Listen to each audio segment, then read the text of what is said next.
यो चाहिँ कुन मन्दिर हो चिन्नेले कमेन्ट गर्नु होला। त्योभन्दा पहिला स्वागत छ मेरो सानो मिनी ब्लगमा। आज चाहिँ हामी घुम्नलाई भनेर सिजी टेम्पल जाँदैछौँ। यता चाहिँ मेरो बुढोले भिडियो बनाइरहेको छु भन्ने थाहा पाएर जिस्काइराख्नु भएको थियो मलाई। अनि उहाँ चाहिँ जानुभयो स्कुटर निकाल्न। मैले चाहिँ उहाँको भिडियो बनाइराखेको थिएँ। उहाँले चाहिँ स्कुटी बाहिर निकाल्नु भयो अनि हाम्रो स्कुटीमा तेल भ्याइसकेको थियो र हामी पेट्रोल पम्पतिर जानुपर्ने थियो। मलाई चाहिँ खासै भिडियो बनाउन आउँदैन, एडिट गर्न पनि आउँदैन र बोल्न पनि आउँदैन। म चाहिँ नयाँ ब्लगर हो।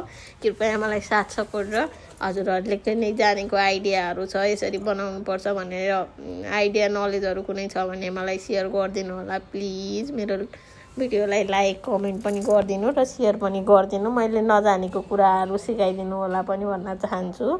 अनि चाहिँ हामी सिजी टेम्पल जान लाग्थ्यौँ क्या। आज मलाई कति धेरै भयो, यहाँ 3-4 वर्ष भइसक्यो म बस्न लाग्यो। अनि मलाई अहिलेसम्म लगिदिनु भएको थिएन कि सबैजनाले सिजी टेम्पलको बारेमा कुरा गरिराख्नु भएको हुन्छ। अनि म नि जान्छु भने कहिले नानी नहुने, कहिले के हुने भएर टाइम नै मिलिरहेको थिएन। अहिले चाहिँ मेरो बुवाले नानी पसलमा बस्दिरहेको थिएँ नि, त्यही भएर अब मौका छ जाऊँ न बुढो भनेको। यता चाहिँ हामी सिजी टेम्पल पुगिसकेका थियौँ। अनि मेरो बुढोले चाहिँ यहाँ देखाइराख्नु भएको थियो कि सिजी टेम्पल। यो चाहिँ विनोद चौधरीको कुल मन्दिर हो अरे, मलाई पनि थाहा थिएन। यो मन्दिर चाहिँ एकदमै राम्रो छ, हेर्दा पनि राम्रो। अनि यहाँको कलाकृतिहरू हेर्नु न कति राम्रो छ, घुम्नलाई पनि एकदम मन शान्त हुन्छ। फाइनल्ली म त घुमिसकेँ हेर्नु सिजी टेम्पलतिर। हजुरहरू पनि घुम्ने भए आउनु होला, भिजिट गर्नु होला, हजुरहरूलाई पनि रमाइलो लाग्नेछ।